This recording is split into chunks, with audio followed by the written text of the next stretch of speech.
नमस्कार, आप देख रहे हैं डीडी राजस्थान और धरती धोरारी के ताज़ा तरीन एपिसोड में मैं अनामिका अनंत आपका हार्दिक अभिनंदन करती हूँ। कहते हैं कि जब जब होत अरिष्ट अपारा, जब जब होत अरिष्ट अपारा, तब तब देह धरत अवतारा। यानी कि जब जब इस धरती पर अत्याचार का, अन्याय का बोलबाला होता है, तब तब वो परमपिता परमेश्वर, वो सर्वशक्तिमान धरती पर अवतरित होते हैं। इस तथ्य को हमें भली भांति समझाया, प्रतिपादित किया सिखों के 10वें एवं अंतिम गुरु गुरु गोबिंद सिंह जी महाराज ने। गुरु गोबिंद सिंह जी महाराज एक महान योद्धा, चिंतक, लेखक, कवि, भक्त एवं आध्यात्मिक गुरु थे।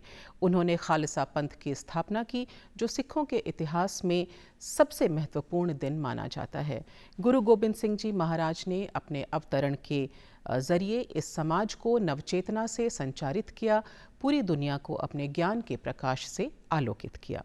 साल 2025 में 6 जनवरी को हम गुरु गोबिंद सिंह जी महाराज का अवतरण पर्व यानी कि जयंती मना रहे हैं और आज के इस विशेष कार्यक्रम में हम बात करेंगे उनके जीवन के बारे में, उनके शिक्षाओं के बारे में, उनके मूल्यों एवं आदर्शों के बारे में और उस सच्चाई के पथ के बारे में जो उन्होंने हमें दिखाया और हमारे सच्चे मार्गदर्शक वो बने। इस विशेष बातचीत में आज हमें ज्वाइन कर रहे हैं श्री गुरमीत सिंह जी। आप सचिव हैं गुरुद्वारा गुरु नानक सत्संग सभा, नेहरू नगर, पानीपेंच, जयपुर से। गुरमीत सिंह जी, आपका बहुत बहुत स्वागत है धरती धोरारी के इस खास एपिसोड में। वाहिगुरु जी का खालसा, वाहिगुरु जी की फतेह। तो ये हमारा सौभाग्य है, खुशकिस्मती है कि आज हम गुरु महाराज के बारे में बात करेंगे, उनके बारे में जानेंगे, चर्चा करेंगे और सुनेंगे। तो हम ये चाहेंगे कि आज के कार्यक्रम की शुरुआत एक प्यारे से शब्द कीर्तन के साथ हो जाए।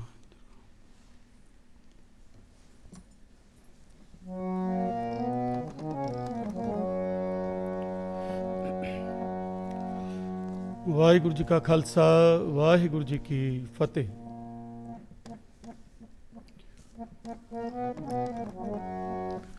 चितना पयो, चितना पयो,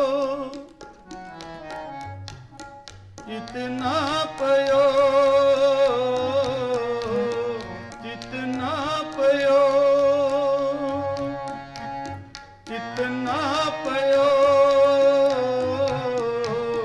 चितना पयो, हमरो आवन के, हमरो आवन के।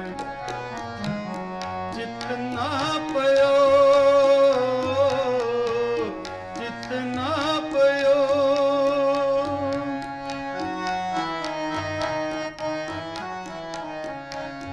चुभी रही सुरत प्रभ चरणन में,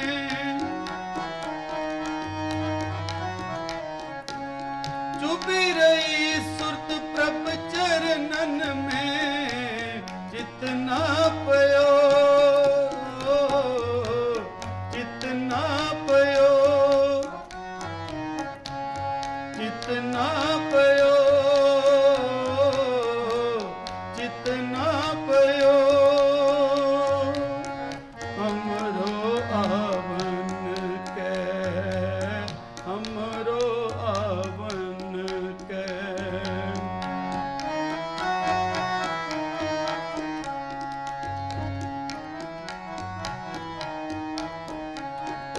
अब मैं अपनी किताब कानो,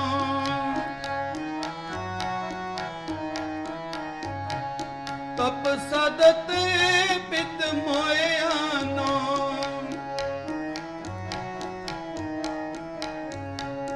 हेमकुंट पर्वत है जहाँ, हेमकुंट पर्वत है जहाँ, सपत श्रृंग सोबत है तहाँ, सपत श्रृंग सोबत है तहाँ। चितना पयो, चितना पयो, चितना पयो, चितना पयो, हमरो आवन के, हमरो आवन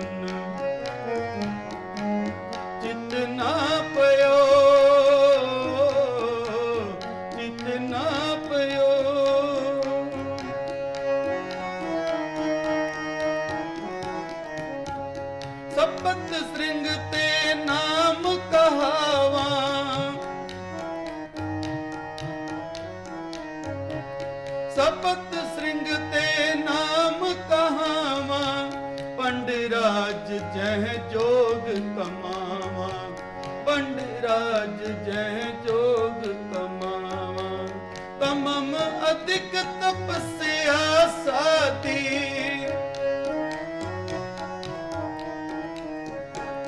ते हम अधिक तपस्या साधी, महाकाल काल का आराधी, महाकाल काल का आराधी।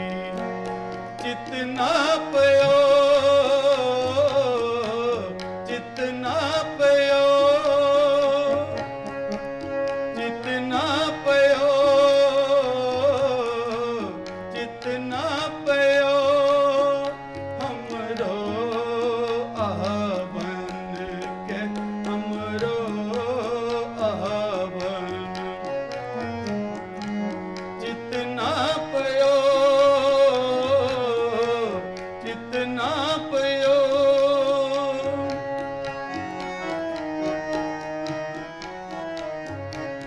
ए बिद करत तपस्या पयो,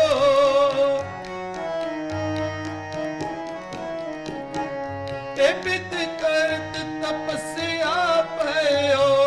द्वैत एक रूप हुए गयो, द्वैत एक रूप हुए गयो।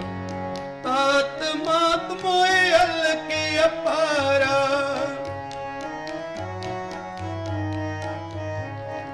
तात मात मोए अलग अपारा। बोबिद जोग साधना साधा, बोबिद जोग साधना साधा। जितना पयो जितना पयो जितना पयो जितना पयो, हमरो आवन के हमरो आवन। जितना पयो जितना पयो,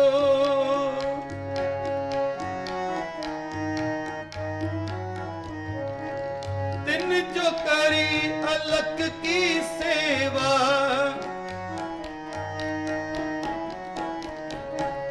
दिन जो करी अलग की सेवा। ताते पे प्रसन्न गुरुदेवा, ताते पे प्रसन्न गुरुदेवा। दिन प्रभु जब आयस मोए दिया,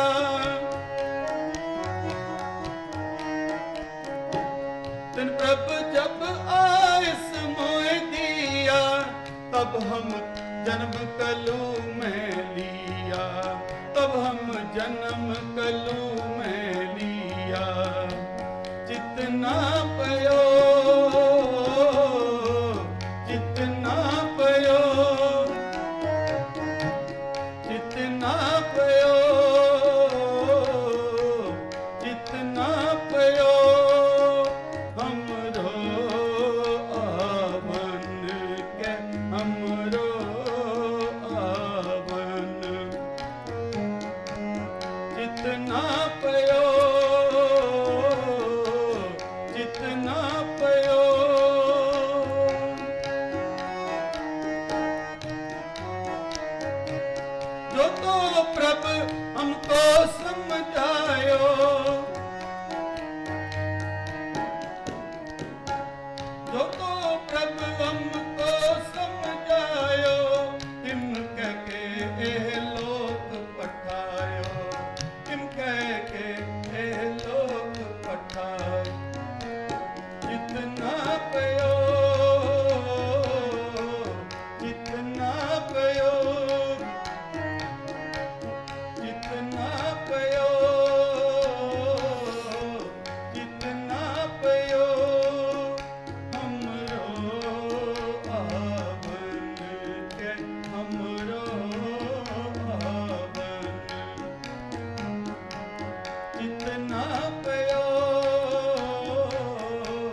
वाह, गुरु स्मरण के साथ ही माहौल पूरा भक्तिमय हो गया है गुरमीत सिंह जी। और हम आगे भी शो में और शब्द कीर्तन सुनते रहेंगे, क्योंकि गुरु जी के बारे में बात हो रही है, गुरु जी महाराज के बारे में बात हो रही है, तो क्यों ना उनके अवतरण के बारे में बात की जाए, उनके बचपन के बारे में बात की जाए। शुरुआत वहीं से करते हैं। हाँ जी। धन धन साहब श्री गुरु तेग बहादुर साहब जी महाराज, उनके घर माता गुजरी जी की कोख में से धन धन साहब श्री गुरु गोबिंद सिंह जी महाराज जी ने सूदी सप्तमी संवत 1723 विक्रमी को अवतार धारण किया। और सबसे बड़ी बात कि जब गुरु साहब पटना साहब में उन्होंने अवतार लिया, उस वक्त धन धन गुरु तेग बहादुर साहब महाराज वहाँ पर मौजूद नहीं थे जी। और कहीं ना कहीं बड़ी खुशी की बात है कि राजा जय सिंह, जो कि जयपुर के कहे जाते हैं जी, उनके साथ में वो दुबरी शहर है जो असम में पड़ता है जी, उनके साथ में वो वहाँ पर गए हुए थे किसी काम से। जब गुरु तेग बहादुर साहब महाराज जी को गुरु गोबिंद सिंह जी महाराज के आगमन का पता चला, तो वहाँ पर दुबरी में राजा राम सिंह, जो कि जयपुर के कहे जाते हैं, उन्होंने वहाँ पर बड़ी खुशियाँ मनाई। गुरु तेग बहादुर साहब ने बड़ी खुशियाँ मनाई और गुरु तेग बहादुर साहब महाराज वहाँ पर गरीबों को उन्होंने बहुत दान किया, जो कि राजा राम सिंह जी जो जयपुर के थे उनके साथ में वहाँ पर वो उपस्थित थे। दुगरी शहर है जो असम में पड़ता है जी। और इसकी जो खबर है, इनकी माता जी बेबे नानकी जी जी, उन्होंने गुरु तेग बहादुर साहब महाराज जी को ये खबर पहुंचाई थी। अच्छा। तो ये सुनकर के गुरु साहब बड़े प्रसन्न हुए, खुश हुए। और यहाँ पर पटियाला के पास में एक कुड़ाम गांव पड़ता है जी। वहाँ पर पीर भीखम शाह, जब गुरु गोबिंद सिंह जी महाराज ने अवतार लिया जी, तो पीर भीखम शाह को इस बात का अंदाज़ा हो गया, क्योंकि वो बड़े पहुँचे हुए थे। उन्होंने देखा कि एक बहुत तेज बिजली लिशकी है, जिससे उससे उनको ये अंदाज़ा हो गया कि किसी न किसी महापुरुष ने अवतार लिया है। तो भीखम शाह को जब ये इस बात का पता चला, तो भीखम शाह अपने चेलों के साथ में पटना साहिब के लिए रवाना होते हैं जी। और काफ़ी दिनों बाद में आप जी पटना साहिब पहुंचते हैं। तो पटना साहिब में एक वहाँ पर माता नानकी जी की तरफ से कुछ बंदिशें हैं जी, कि बच्चे को, हर एक आदमी को नहीं मिलाया जाए। अच्छा।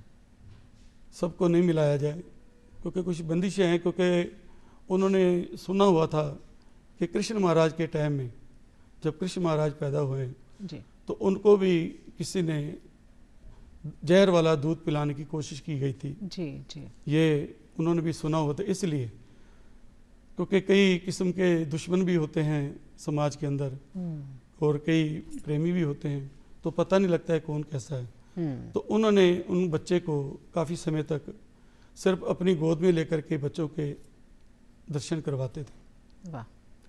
जब भीखम शाह वहाँ पर पहुँचते हैं, तो भीखम शाह उन्होंने जाकर, जो गुरु गोबिंद सिंह जी के मामा जी थे कृपाल जी, सिंह नहीं लगता था, सिर्फ कृपाल जी बोलते थे, सिंह बाद में लगने लगा जी।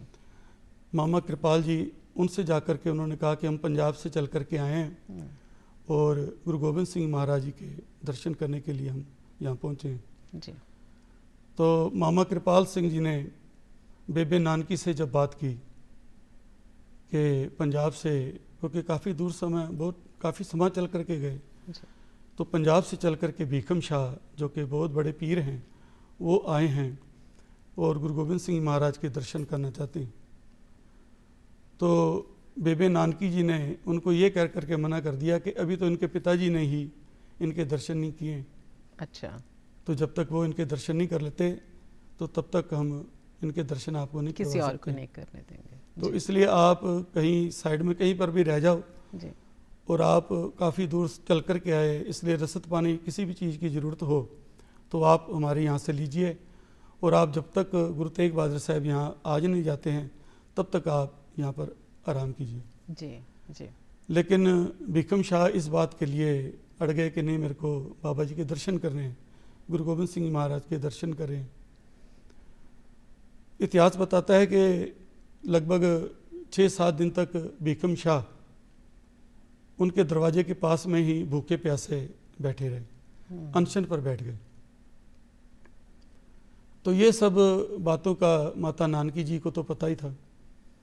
मामा कृपाल जी ने माता नानकी जी से बोला कि बहुत ऊंचे पीर लगते हैं और काफ़ी दिनों से भूखे प्यासे बैठे हैं, तो हमारा फ़र्ज बनता है कि इतने बड़े पीर हैं तो उनको अपन दर्शन गुरु साहब के जरूर करवाएं। गुरु गोबिंद सिंह जी महाराज के दर्शन करवाने के लिए बेबे नानकी जी उनको बहुत अच्छे रुमाले में बांध करके और गुरु साहब को उनके समक्ष पेश किया।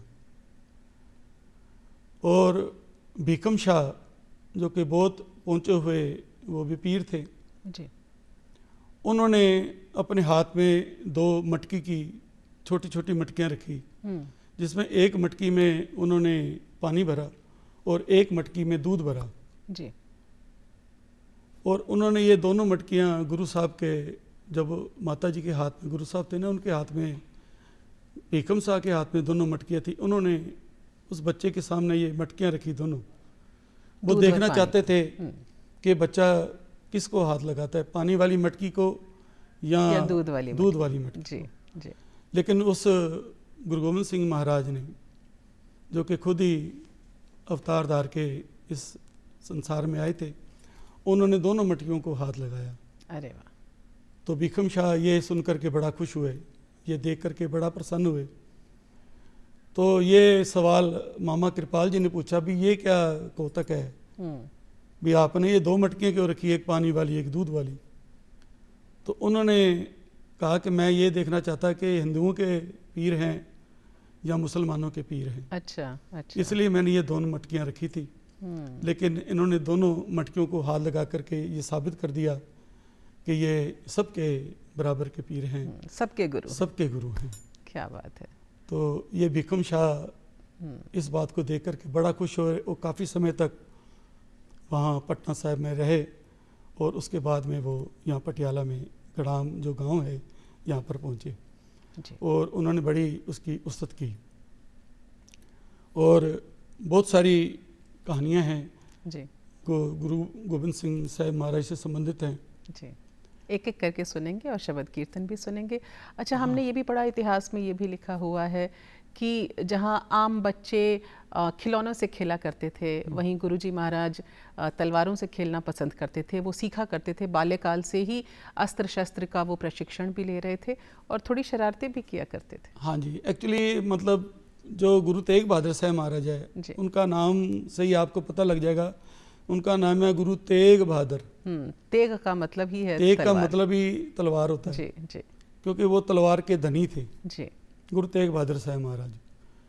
तो जब ये नेचुरली बात है कि जब जो पिता जो जिस काम में प्रोफेशन में होता है, तो कहीं ना कहीं जो बच्चे हैं तो उसको जरूर उसका वो चीज़ें विरासत में आती हैं जी।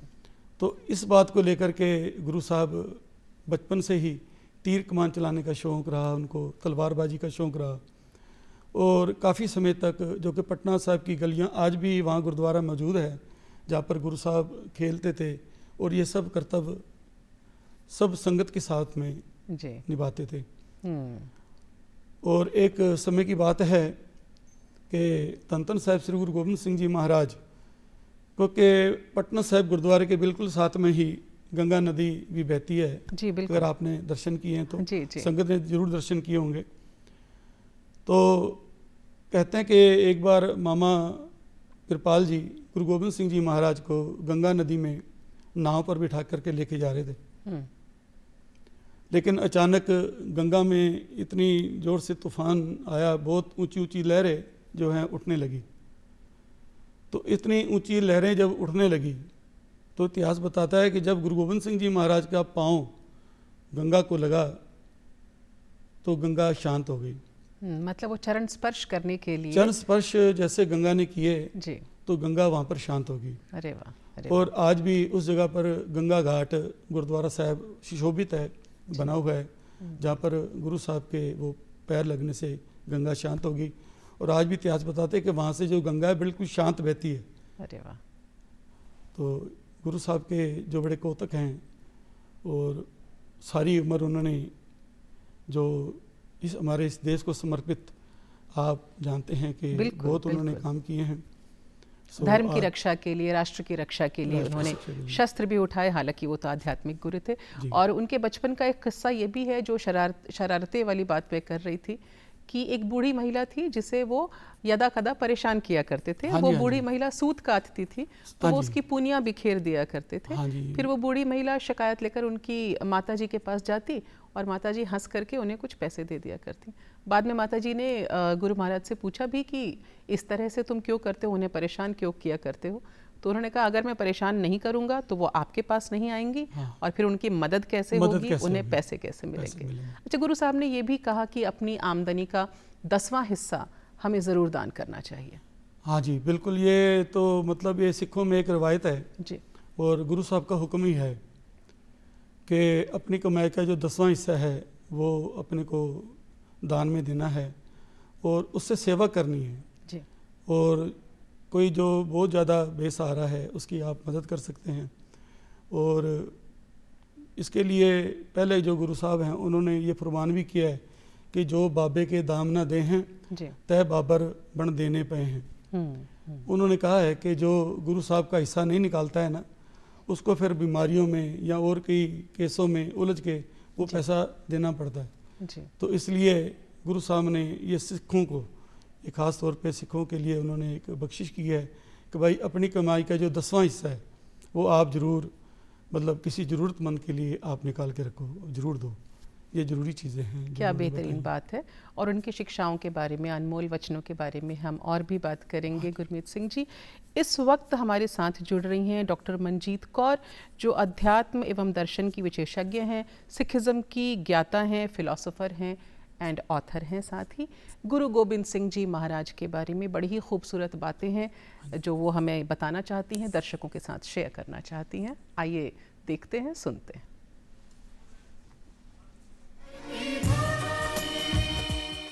क्या दशमेश पिता तेरी बात कहूँ, जो तूने पर उपकार किए।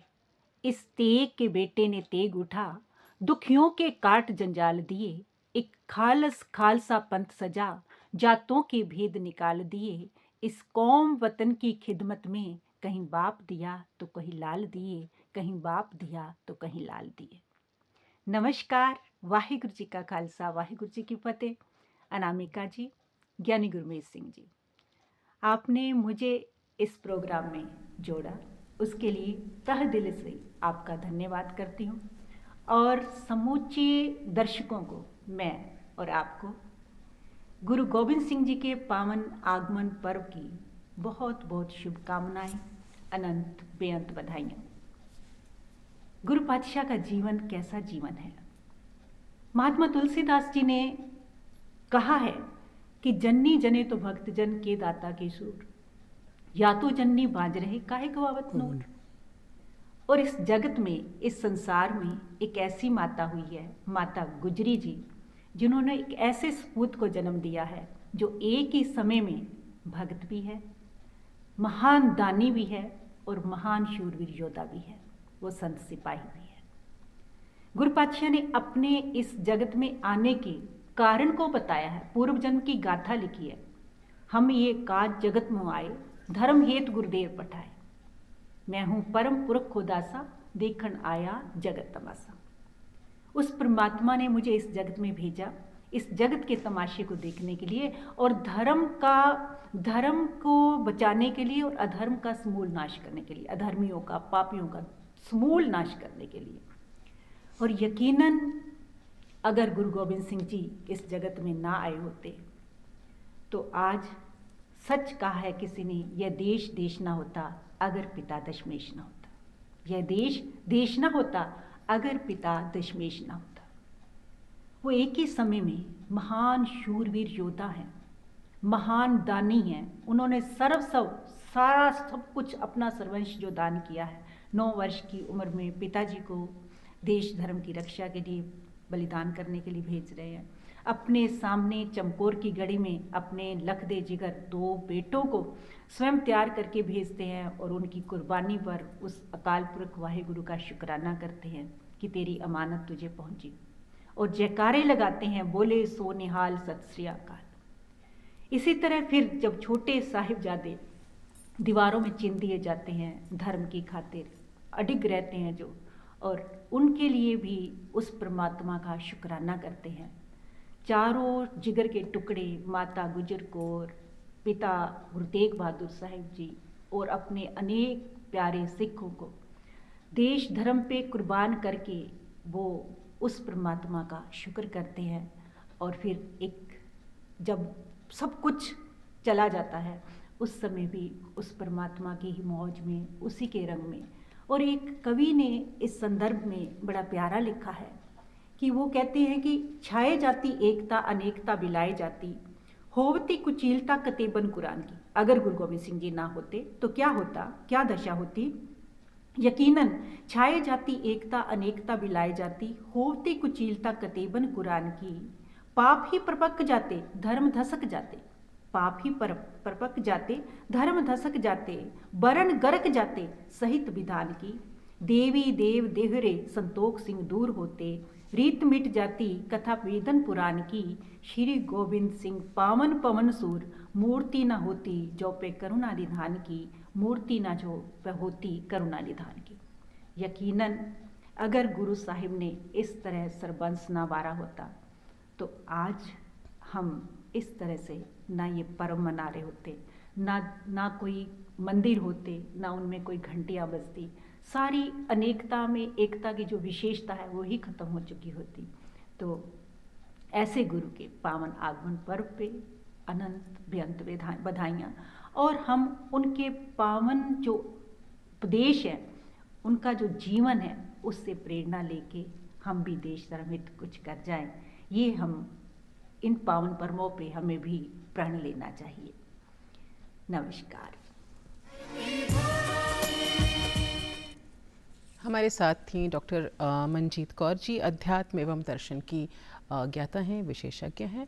और आज धरती धोरारी में हम बात कर रहे हैं, ये हमारा सौभाग्य है कि हम बात कर रहे हैं आज गुरु गोबिंद सिंह जी महाराज के बारे में। जैसा कि आप जानते हैं, साल 2025 में 6 जनवरी को गुरु महाराज की जयंती मनाई जा रही है, उनका आगमन पर्व मनाया जा रहा है।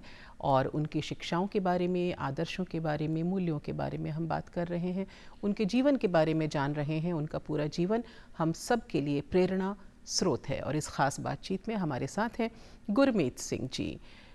तो गुरमीत सिंह जी, मंजीत जी हमारे साथ में जुड़ी और इन्होंने इतनी खूबसूरत बातें हमारे साथ शेयर की, बताई, आप क्या कहेंगे?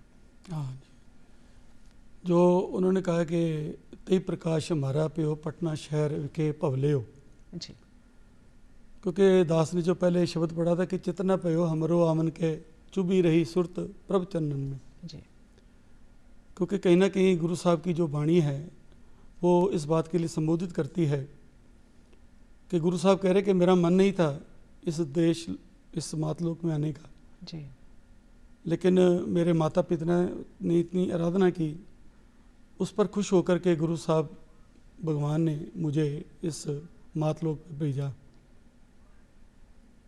और उसके बाद में जो भी बहन जी शब्द पढ़ रहे थे कि पटना शहर विखे पवलियो, तो मैं चाहता हूँ कि अपन एक शब्द मिल करके पढ़े, बिल्कुल, ताकि संगत को इस शब्द के साथ में गुरु साहब के चरणों से अपन जोड़ सकें। जी बिल्कुल।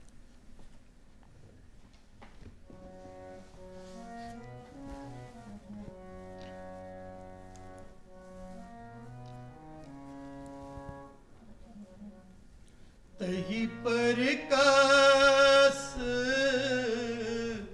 हमारा पयो, तही प्रकाश हमारा पयो,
शहर विखे पवलयो तई प्रकाश हमारा पयो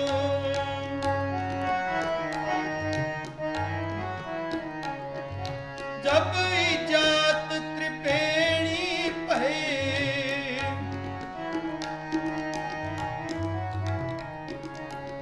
जब इजात त्रिपेणी पे उन दान दिन करत बिते उन दान दिन करत बिते तई प्रकाश हमारा पयो तई प्रकाश हमारा पयो पटना शहर विखे पवलयो पटना शहर विखे पवलयो तई प्रकाश हमारा पयो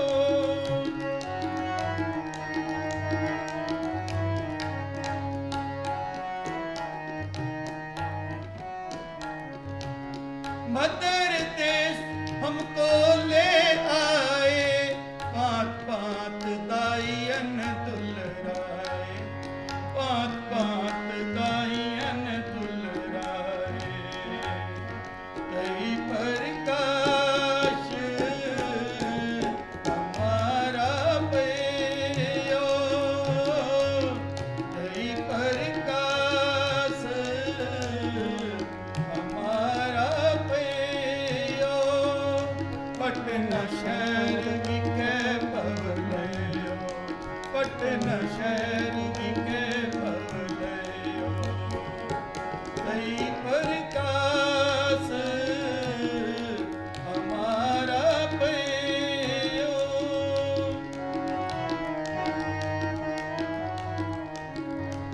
कीनी अनेक पात तन रचा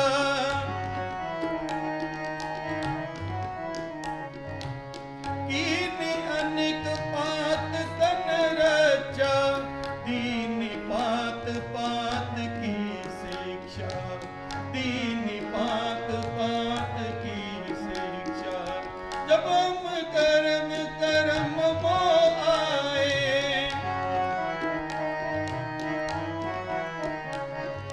जब हम कर्म कर्म मोह आए देवलोक तब पिता सिधाए देवलोक तब पिता सिधाए तई प्रकाश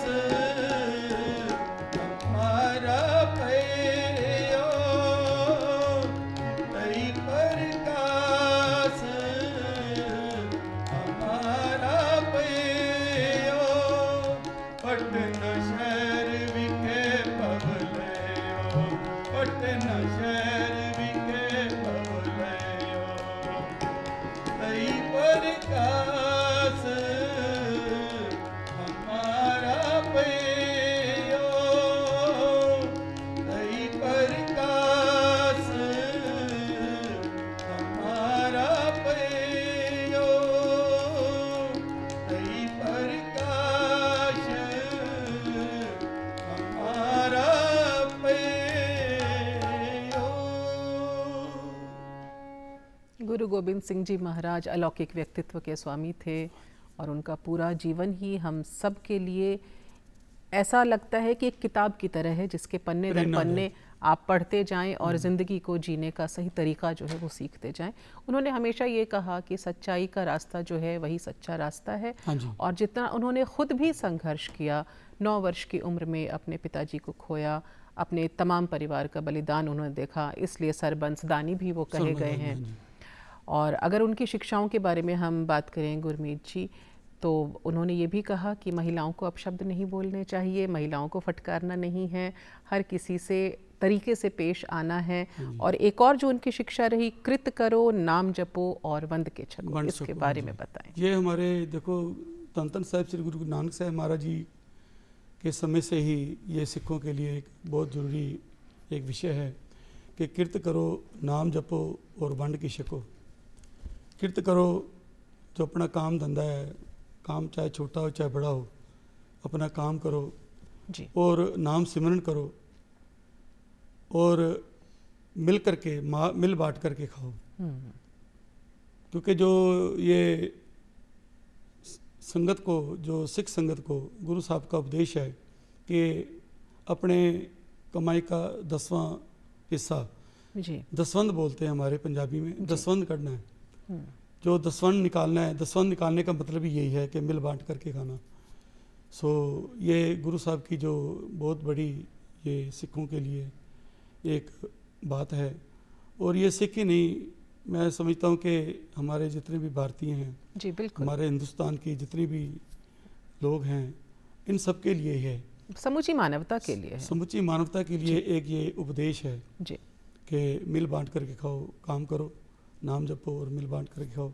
इससे बड़ी और क्या बात हो सकती है। बिल्कुल, ये गुरु साहब की जो सीख है उसके ऊपर हम चलें तो हमारा जीवन जो है बहुत ही सुखमय बीत सकता है, जी। इसमें कोई शक नहीं।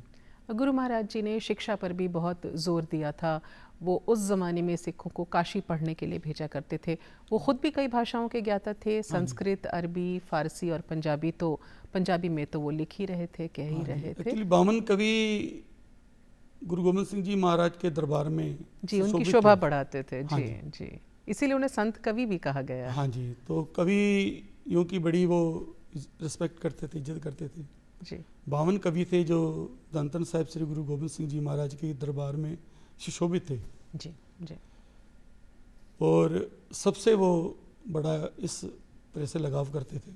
जी और जितने भी, दास ने पहले भी आपको बताया कि जितने दबे कुचले जो लोग थे, क्योंकि कोई नहीं चाहता था कि जो दबे कुचले लोग हैं वो ऊपर आएं, जी तो हर जो पहले के जितने भी राजा महाराज यहाँ पर हुए, उनका यही कहना था कि इनको जो दबे कुचले लोग हैं इनको दबे रहेंगे तो तभी ये किसी काम में हमारे में काम में करेंगे। लेकिन गुरु साहब के समय में वो जहाँ उन्होंने, क्योंकि मैंने अभी शब्द पढ़ा है कि दास ने जो शब्द आपको श्रवण करवाया उसमें धन धन साहिब श्री गुरु तेग बहादुर साहब महाराज जी ने जहाँ पर उन्होंने उनको तलवारबाजी की या घुड़सवारी की शिक्षा दी, वहाँ पर हर एक किस्म की उन्होंने पढ़ाई भी करवाई। जी तो ये पढ़ाई उन्होंने जो दबे कुचले साडा जो हमारा समाज था उनको ऊपर उठाने के लिए, उस समाज को ऊपर लाने के लिए उन्होंने जो काशी में ख़ास तौर पे जो यहाँ के जितने भी नीचे लोग थे उनको वहाँ पर भेज करके उनको ये सारी पढ़ाई वगैरह कराई ताकि लोग पढ़ सके और समझ सके। जी क्योंकि उस टाइम जो बोलबाला है वो दूसरी जातियों का बहुत बड़ा बोलबाला था, जिससे कि जो ये नीची जाति वाले जो लोग हैं वो सारे दबे कुचले पड़े थे। देखा जाए तो गुरुजी महाराज ने जात पात का भेद मिटाने के लिए, सांप्रदायिकता जो है उसको दूर करने के लिए काफ़ी काम किया, लोगों को शिक्षाएं भी दी।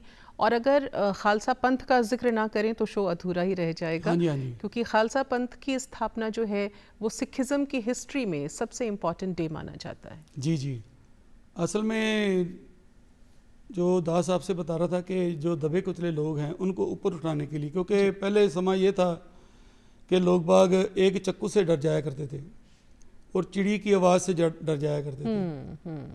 इन सबको बहादुर बनाने के लिए गुरु साहब ने ये कौतक रचा कि उन्होंने लाखों का इकट्ठ जो अनंतपुर साहब में किया, जी लाखों का इकट्ठ कर करके उसमें से उन्होंने 5 जो सिंह है उनको चुना जी और उन्होंने एक तंबू में, एक ख़ास तौर पे एक तंबू बनाया गया।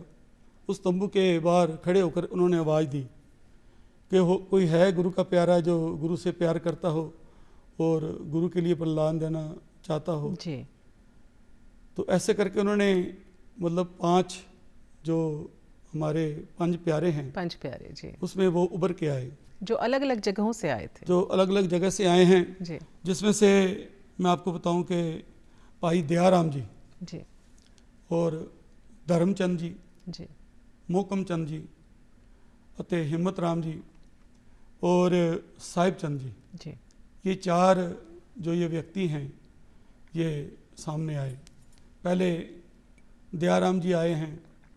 तो दयाराम जी जो कि गुरु साहब से बहुत उनका लगाव था, बड़ा प्रेम था। जी तो गुरु साहब जी भाई दयाराम जी को एक तंबू में लेकर जाते हैं और हालांकि किसी को इस बात का इल्म नहीं है, पता नहीं है, लेकिन उनको इस तंबू में लेके जाते हैं और एक तलवार जो है खून से सनी हुई लेकर फिर बाहर आते हैं। जी फिर आवाज़ मारते हैं कि एक सिंह मुझे और चाहिए, एक शीश और चाहिए। एक शीश मुझे और चाहिए। तो उसमें भाई धर्मचंद जी जो वो उभर के सामने आते हैं।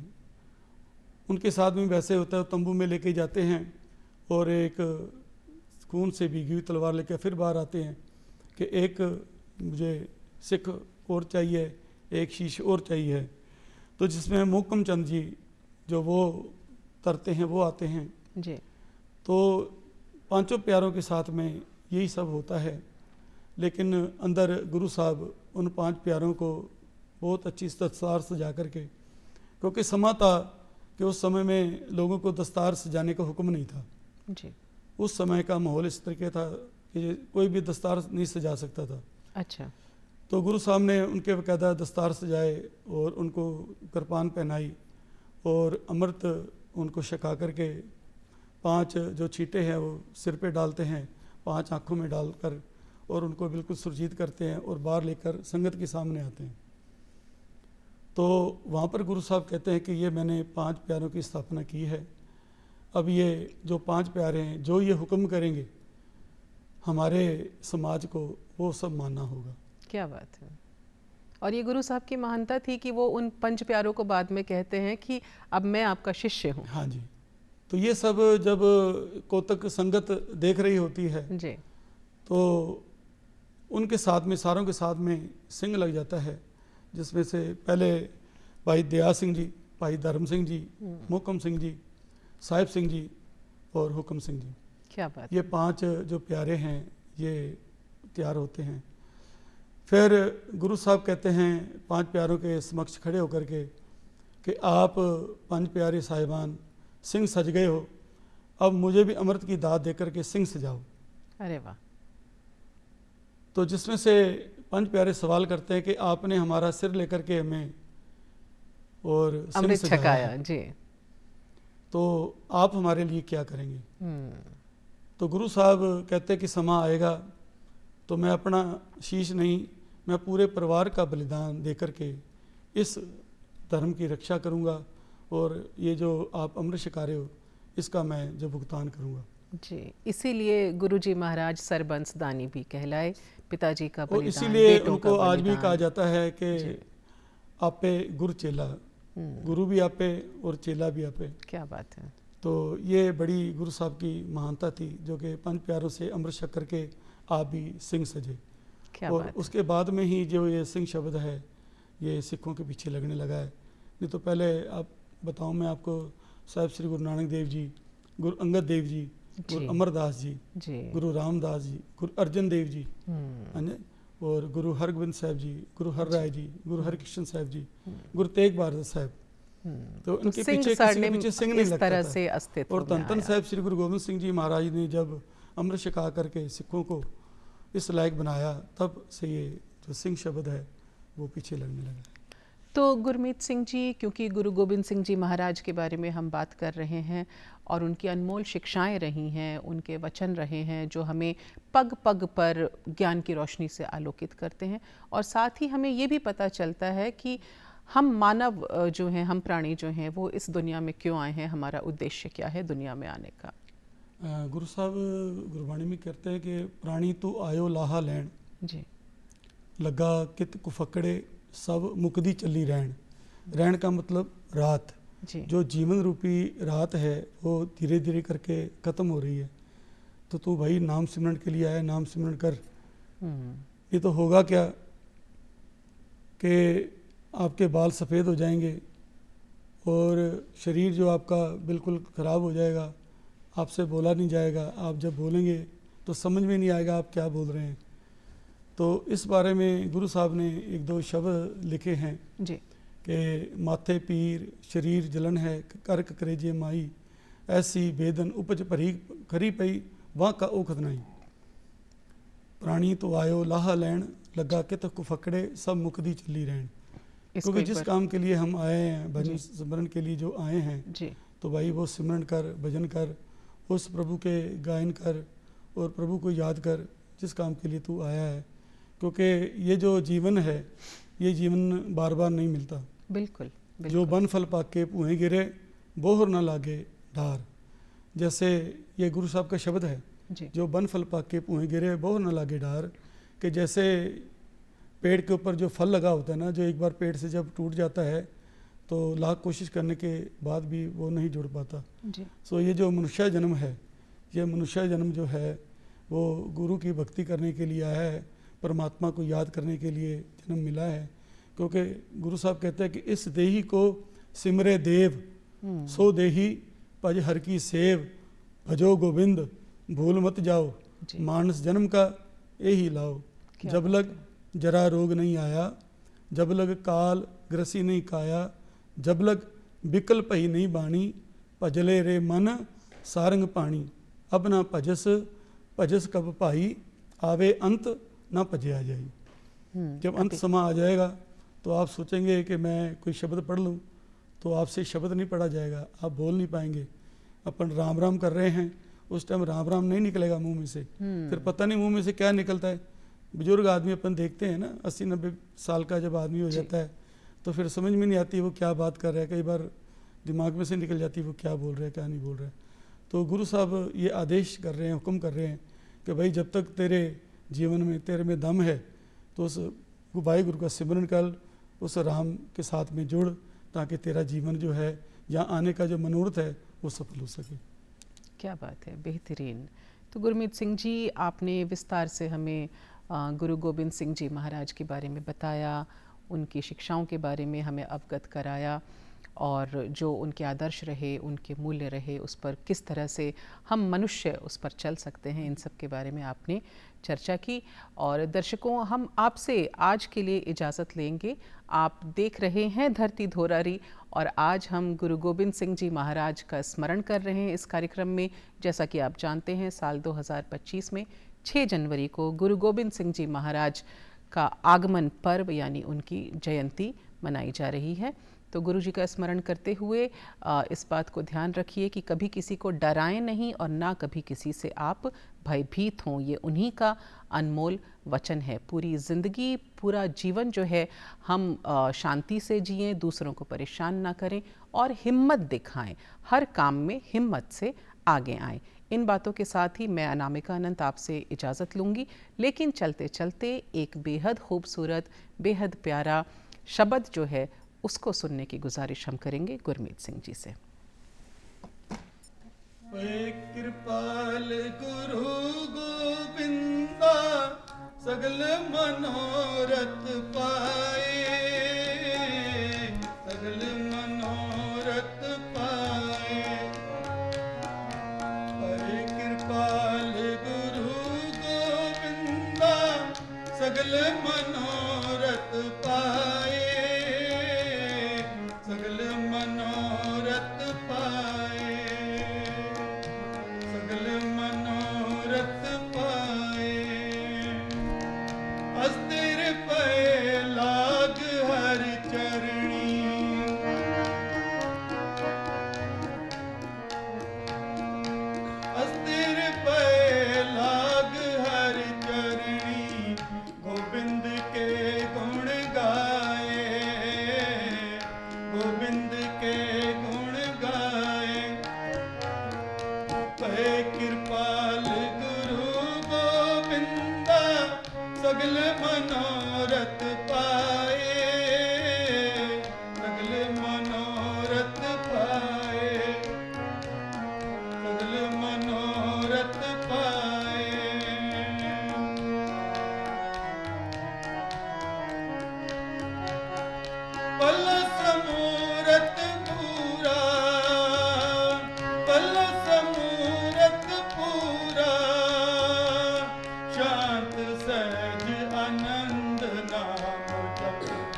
कृपाल गुरु गोविंदा सगल मनोरथ पाए। कृपाल गुरु गोविंदा सगल मनोरथ